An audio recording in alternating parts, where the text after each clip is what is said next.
Since the federal government restricted crypto in Nigeria, it has not been easy transacting crypto. So many apps have come and gone, and the worst of it is trying to use bybit p2p has become a nightmare to most traders, as the scammers there are not taking it lightly with anyone. They are just there to ruin the life of people. Now I see a lot of complaints on TikTok, on Telegram, and on Twitter about bybit p2p frauds. I've encountered some of these scammers, and here is a unique trick that I use to transact on bybit p2p for some years now, or for some months now, without getting to meet any of these scammers. Cartoons. Indulge me. For 1 second, pretend that I'm an idiot. Okay, I'm there. Now, one thing you have to do right now is to make sure you like this video, subscribe to this channel, or follow if this is on TikTok, and then make sure that you watch this video to the end, because if you miss one single feature I'm going to show you, you might end up meeting your worst nightmare. So in simple terms, let's get started right here. Now, we want to sell this $100 right here. So let's go to our bybit application right here. Now the funds should be in funding wallet, and then it should be existing in USDT. All right, then what you want to do is to click on deposit, then you click on p2p. Now when you click on p2p, the arrow will look just like this, just as you're seeing on my screen, just like this. Okay, now what we want to do is to sell, not buy, because whatever I'm going to explain to you right here also applies to buy. Okay, so now we are going to click on sell. Okay, now when you click on sell, remember what should be here is USDT, so that you will see what you're selling. All right, so the same thing applies to if you're selling BTC and other currency. All right, okay, you can see here BTC, USDC, Ethereum. All right, so now the next thing you want to do is to click on amount right here. Let's click on amount. Now we want to sell about $100. Okay, so we're going to put the amount in range. Let's put about 140,000, so the ads within that range is going to come up. Now you see the bybit application just filtered the entire ads again. All right, now the next thing here is to choose the payment method. Most people don't do this. Now we click on bank transfer, because we want to send to our bank. All right, now there are other payment methods right here. You can see EcoBank, PayPal, FCMB. There are specific banks right here. Okay, so I like to choose bank transfer so that I can receive from any of the above banks with good rates. You can see that the rate has also changed. You can see some with it was 1,550, right now is about 1,551. All right, then the next thing is to filter down. We're going to use this filter button here to further filter our ads, I think that has already been applied. Okay, so now what we want to do is you need to click on show only eligible ads. Okay, in your own case, your interface should be showing like this. You could see that there are some that are not eligible, like this one here, based on the vendor's criteria. So I'm going to use that filter to show only eligible ads. Now if you further filter it down by show ads with from verified advertiser alone, you might be getting ads with even very low rate or something, but it's still good. It's still very good. Okay, it's still very good. So for me, I don't like to use that, but if you use that, it's still not a problem. All right, so now here are the set of people that you want to sell to, you want to buy or sell to. Now I don't normally sell with people with more than 1,500 orders.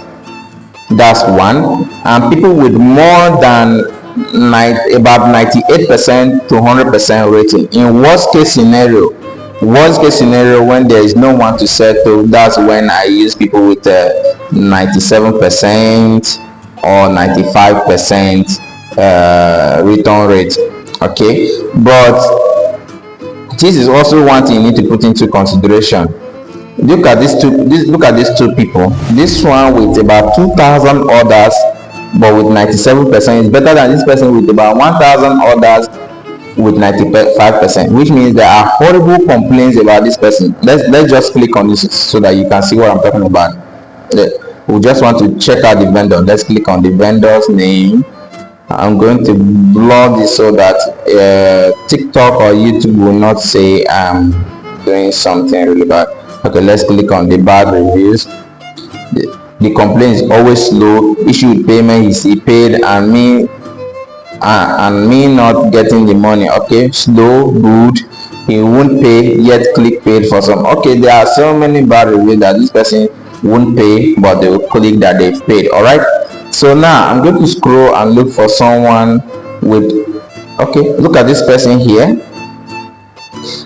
Look at this person here. This person has about 99%, so I might likely work with this person. You can tell that the difference between this person's rate and this other person is just a few cents, which is not even up to 100 naira. All right, so I'm going to click on this person down here. Okay, price has changed. I've wasted a lot of time, so I always have to refresh. Now you see these people here with about 400 orders,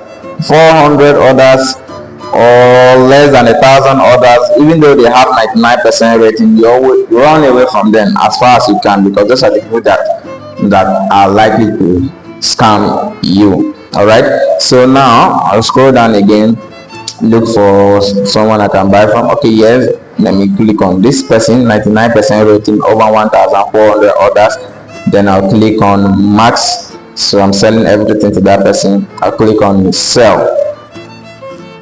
Now when you click on sell, if you go to this message box here, there's always a message, I'm paying with my personal account and business account. They'll tell you all the information that you need to know, and they'll always ask you to drop your phone number. I always do well if you drop my phone number for them.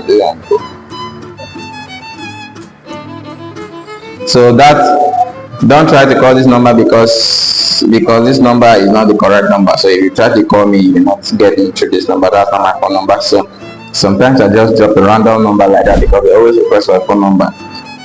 Some of them with genuine reason, some of them with obviously no genuine reason, because they just, some of them will call you when you are not releasing order. But if the order has some problem or some dispute, then I'll go back here and drop a genuine number. But you should always drop a genuine phone number. Okay, so now let's wait for this person to pay the money. So right now this person, in less than 1 minute, I'm telling you, these people always respond. In less than 1 minute, this person has responded. You can see here, I've received the payment on my 𝗓𝗓. You can see this is my 𝗓𝗓 right there.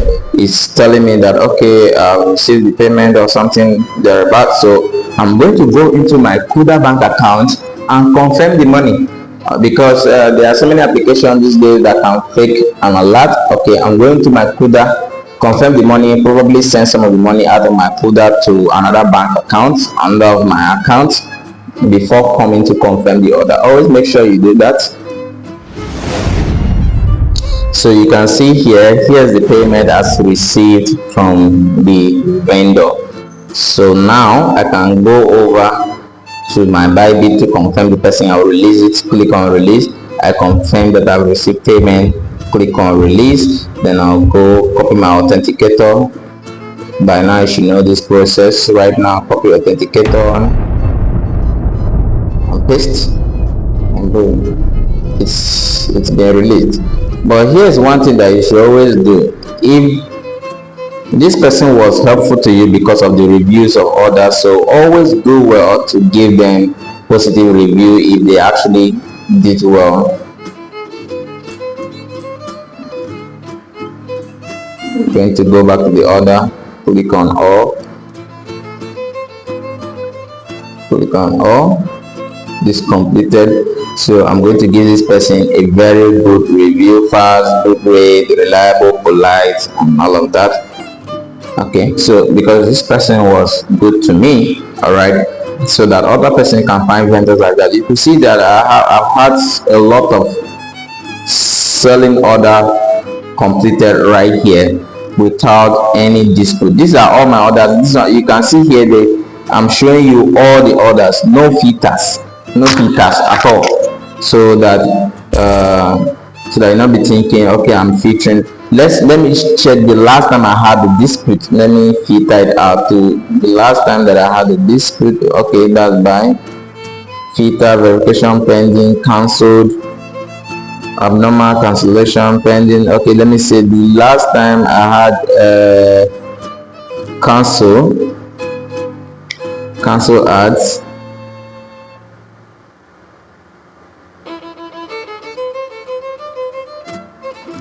The last time I had to cancel ad, there's not even one cancel ad on my account, okay, because it's since almost forever.